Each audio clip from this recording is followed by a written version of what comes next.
It's a scary word, and it invokes all sorts of emotional responses in people. It is the word sin. Some people don't feel anything when you say the word. Others feel fear. Others will experience guilt. Others have a lot of shame. The Bible uses this word often, and it is the description, the one-word description to the human problem that results in us needing a human solution and God providing Jesus to come into this world. What we want to do today is we want to understand this whole concept of sin, not just as a few checkbox, external behaviors that we need to comply with, but a far deeper relational experience, something that begins with God and us in the Garden of Eden and how we turn away from Him and the false stories we believe, and moving right through to discovering the true story and how that rewires us and sets us free from the experience and the story of sin. So join me as we unpack this concept from the Bible.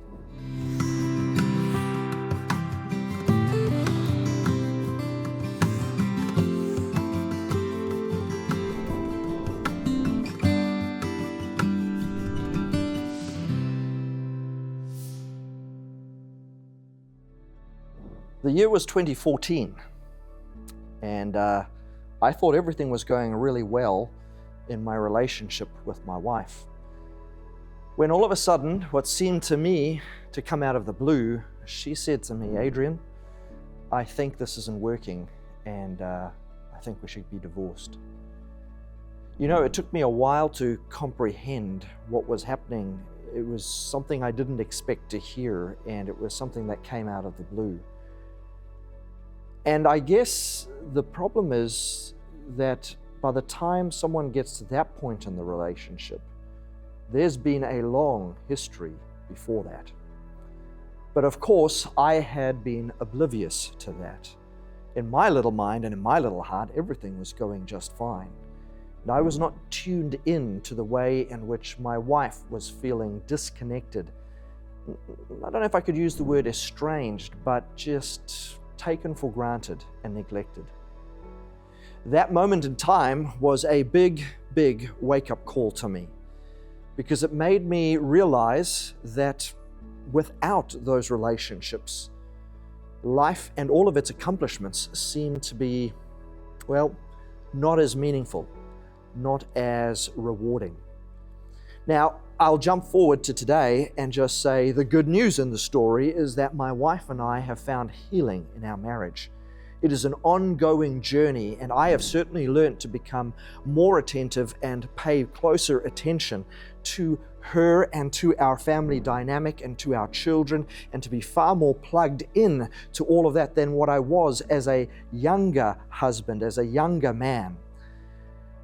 But these stories of relational brokenness and of tragedy and of separation are the stories of our hurt and of our pain. And it is an echo of that original betrayal that humanity experienced with God. We read about the story in Genesis chapter 3, and I want to take you there for a moment. Because in chapters 1 and 2, it is the glorious story of the all-powerful God creating out of nothing, the intimate story of Him connecting with human beings by fashioning us out of the dirt of the earth and breathing into us, lip to lip as it were, the breath of life.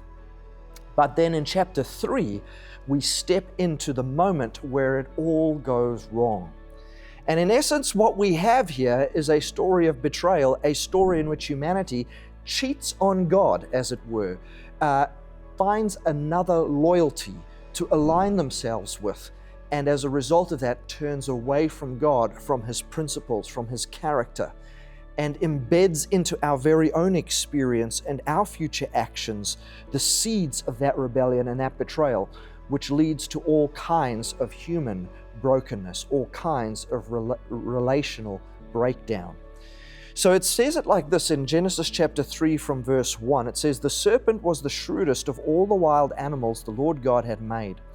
One day he asked the woman, 'Did God really say you must not eat from any of the trees in the garden?' 'Of course we may eat from the trees in the garden,' the woman replied. 'It's only the fruit from the tree in the middle of the garden that we are not allowed to eat. God said, you must not eat it or even touch it. If you do, you will die. Now let me just pause there for a moment and just point out, God hadn't actually said you may not touch it. But there is an interesting dynamic here, and what that dynamic is you have two narratives. You have two stories that are being told. The one is the story that God is telling humanity, and the other is the story that the serpent, which is a euphemism or a symbol in this passage for Satan, the original enemy, the original rebel in heaven. We read about how there was a rebellion in heaven. That rebellion comes to earth. And in this story, humanity steps into that rebellion and becomes a willing participant by deciding to go with the loyalty to this fallen angel, the one that we know as Satan, or in the story called the serpent. And so there are two narratives being portrayed. God says, you are my children. I have made you for an eternity of bliss and of happiness, of relational connectedness and wholeness. But listen, there is a place in the garden. I don't really want you to eat that fruit. That fruit is the forbidden fruit. You can have everything. I mean, the whole planet is filled with the abundance that God has created. There is no lack, no want for anything. You do not need the fruit from this one single tree in this one single location. You do not need it, and I'm saying to you, don't eat of that fruit. The serpent's narrative is God is unkind. God is withholding from you something that is for your good. We're going to see that in a moment as we carry on reading. The serpent's narrative is God is capricious and arbitrary, and he wants you to stay under subjection to him. He wants you under his thumb. So you have two very different stories, two very different narratives, and they portray the Creator God in two very different shades of light. And the question is, what is Adam and Eve going to choose to believe? Who are they going to choose to believe? Because who you believe and what you believe has dramatic, practical, lived out experiences as a result. It impacts our decision making and the choices going forward. So before we carry on reading, I want to ask you this question. What is the narrative in your mind when you think about this being that people refer to as God? What's the narrative in your mind? That maybe there simply is no God, or maybe that this God can't be trusted, or maybe that this God, is all powerful but not all loving, or maybe he's the good guy in the story in your mind. What is the narrative that you believe about your place in the world? The narrative that you believe as a result of the voices that parents have spoken into your life? Have they been words of affirmation? Have they built you up in your confidence? Have you been surrounded by people who have loved you despite your failings and have picked you up when you've fallen down? Or have you been a part of a narrative in which you are blamed for everything, where you are worthless? Are you part of a narrative where in your own mind you've begun to believe a story in which you are either plain worthless or actually a bad guy? And you can understand that the story that forms in our minds from the youngest of age, reinforced by the advertising world and by the media of the world and by the peers on the playground and the teachers in our classrooms and maybe even the pastors in our churches or the loving elders or the abusive elders in our church community, or wherever you find people, wherever you find interaction, you are being told a story. And you must decide whether that story is true or whether that story is not. But here's what you need to understand. Wherever you land in the narrative, it will have a practical effect on the choices you make, because you will live into the story that you have believed with your mind. And so right here at the beginning of the human drama is two narratives that are being spun by two different authorities, and Adam and Eve face a key decision that's going to play out. So, picking up with verse 4, the big lie of the enemy is, you will not die. God knows that your eyes will be opened as soon as you eat it, and you will be like God, knowing both good and evil. The woman was convinced. In other words, she believed the counter-narrative. she believed the story spun by the serpent. The story is you cannot trust God. The story is God sounds like a good guy, and he has the gift of the gab because he has filled this place with things that he says are for your good, but he's withholding from you your highest good. He's not your friendly creator God. He's your despot, your tyrant, the one who wants to lord it over you, and he wants you to stay in subjection to him because he wants to be the big man in the room. But I have a way in which you can take hold of this situation. You can come out on top. You don't need to be underneath the finger of God. You can rise up and become like God. And unfortunately, in this case, the woman believes the narrative, the counter-narrative that has been spun. And now you're about to see that because of what she believes and in whom she believes, she now makes a decision that leads to a practical action in the real world lived experience. So the woman was convinced. She saw that the tree was beautiful, its fruit looked delicious, and she wanted the wisdom it would give her. So she took some of the fruit and ate it. Then she gave some to her husband who was with her, and he ate it too. Isn't it interesting that the story we believe ends up not only impacting ourselves, but having a dramatic and direct effect on the story of others? The first thing that she does is, having believed, she acts. Then having acted, she takes that story and that action into the life of another person, the person closest to her. He becomes a partaker with her in that, and now the whole of humanity has been drawn into this web, this counter-narrative, this false story that's going to result in pain and suffering and brokenness going forward. At that moment, their eyes were opened, and they suddenly felt shame at their nakedness. So they sewed fig leaves together to cover themselves. Instantly, the false narrative brings betrayal. Instantly, instead of the reward that was promised by the serpent, instantly there is the experience of shame, of nakedness, and later on, as you keep reading, of death as well. The effect of believing a false story and believing in the wrong person can have a detrimental effect to our lived out choices, the consequences that come our way. And I'm not just talking now about the horizontal plane of our daily interactions, but more importantly, the vertical plane of our connection and our orientation with God. From this moment on, the rest of the story that is captured in the Bible is the story of human pain and suffering and trauma as it spreads from one person to another, one broken decision to another, one lived horror story to another. There are some horrific stories in the Bible. And sometimes people look at that and they say, but how can a so-called holy book have all of those stories? This is the holy book by virtue of the fact that it hasn't sugarcoated anything. It tells the real story with the real effects, with the real consequences of relational breakdown. Now, when you go through the Bible, you're going to find a word that comes up again and again and again. And it is a three-letter word, S-I-N, sin. And we struggle sometimes to understand what sin is.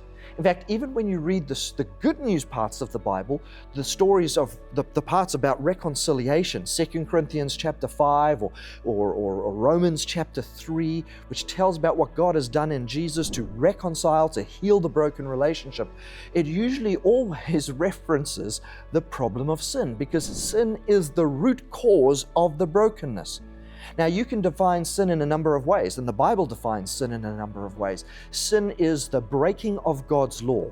What law? We're going to get to that in a moment when we go to Exodus chapter 20.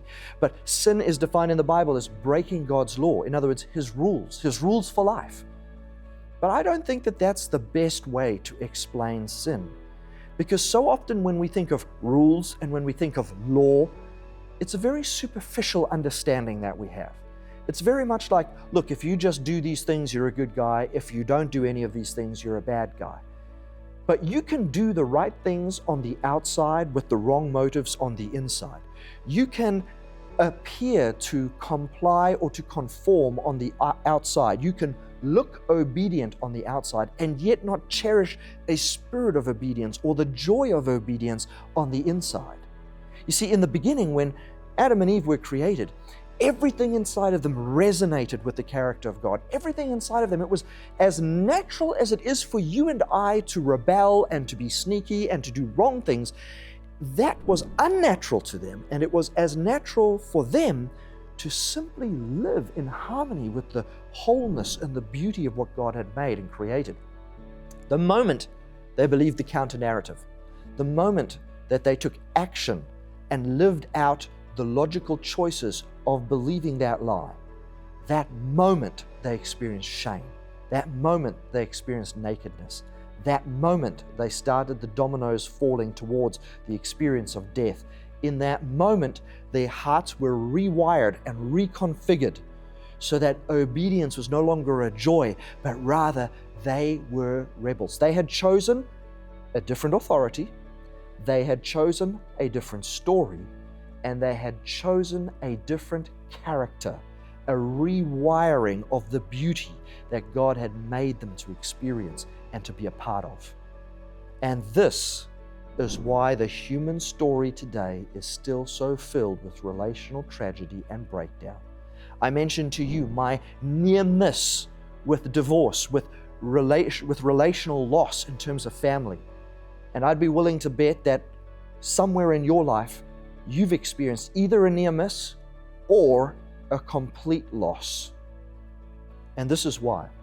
When you start going through the Bible, when you get to Exodus chapter 20 and you read about God's law, His 10 commandments, you know what you're going to discover? Every single one of those 10 commandments are about relationships. That's right.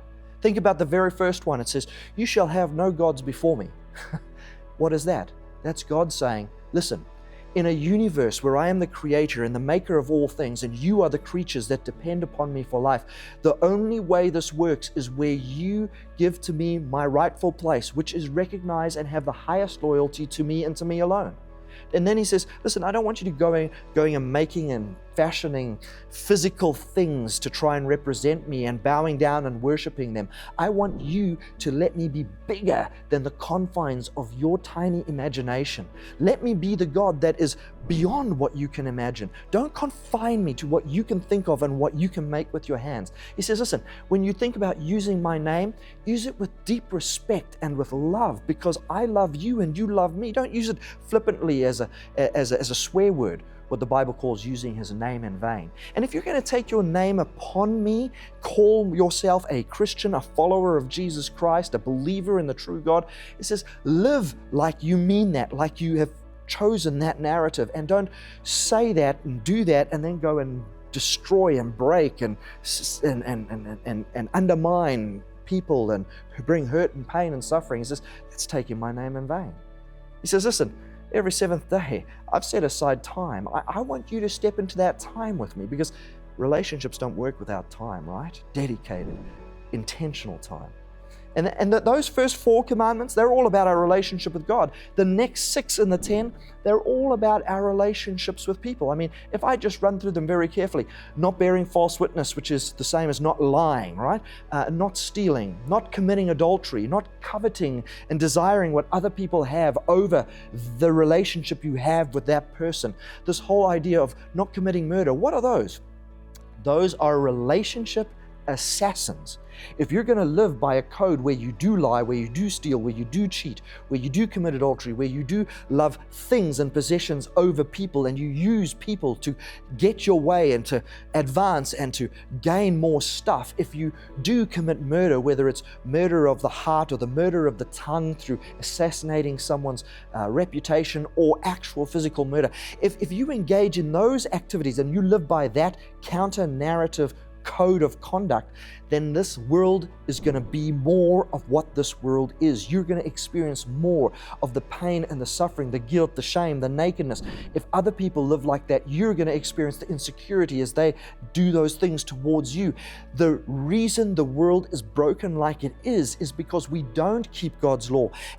But be careful now, I don't just mean the outward behaviors.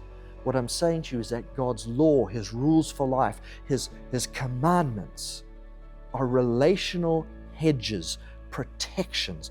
God's intention with the law was never that the law would somehow make you worthy of Him, or that the law would somehow gain you entrance into heaven after you've fallen from His favor, or that the law is somehow designed to puff you up and make you look good in front of others. No, God is in essence saying, when He gives His rules for life, He's saying, listen, as the God of relationship and as beings created in my image for relationship, here's how relationships work best. When you protect the relationship with the Creator first, and then when you demonstrate the kind of relational engagement with other people that puts them first, that lifts them up, that holds them in a place of high esteem, where you're not destroying for your pleasure and for your gain, He says then life works well. That's when trust thrives. That's when people have no insecurities. That's when they live with joy and with freedom. So whenever you read the word sin in the Bible, which is defined as breaking God's rules, breaking God's law, I want you to think of it more deeply. I want you to think of the concept of sin not merely as external checkbox relationships defined by 10 random things that God said. No. I want you to think of the God of relationship. I want you to think that sin is the thousands of ways that we find to destroy people, to destroy relationships. Anything that undermines a healthy relationship, that betrays a relationship, is in essence, at its core, will have one of the 10 commandments that you are breaching, that you are breaking. The idea that you and I would live to glorify ourselves, to put ourselves first at the expense of others, to ignore God, to shut Him down, to push Him away, to deny Him, to get rid of Him. The idea that we would live to gain this world at the expense of the people that God created and loved enough to die for. Those actions, those words, those thoughts, those attitudes are in essence what the Bible calls sin. And the wages of sin is death. In other words, the consequence of being a relational assassin, the consequence of putting yourself first at the expense of others, the consequence of destroying and leaving a path of destruction behind you, is that God says, I will not tolerate that for time and for eternity in my universe. I will bring an end to that. When you see a picture of God in the Bible where He hates sin, notice He never hates the sinner because He puts down His life. He lays down His life for the sinner to redeem the sinner. But He hates sin because sin is that which brings pain and suffering. It is the betrayal of relationships. It is a demonstration that we have believed the wrong person, that we have put our faith in the wrong place, in the wrong narrative, and now we're living out a life of brokenness as a result. Instead, He wants us to switch back to believing in Him. And when you simply say, I no longer believe the false, and now I believe the true God, in that moment, reconciliation has happened. So if you want that today, I invite you to just bow your heads with me as we pray together. Father in heaven, we come to you today and we just want to acknowledge that we have believed the counter-narrative. We have believed the wrong person. We've misplaced our trust. And as a result of that, we've lived out all sorts and experienced all sorts of relational implosion and brokenness. We have both at times been victims of pain and suffering, and at times been the inflictors of pain and suffering. And we seek your forgiveness today for that, and we thank you that we can come to you because of everything that Jesus has done to remove every barrier. And we want to say today that we believe in you, the true God. We believe in your character. We trust in your sufficiency. We know that you have our best interests at heart, and we desire to experience the newness and the wholeness and the meaning that comes from being on this journey with you, living out a new story. In Jesus' name, amen.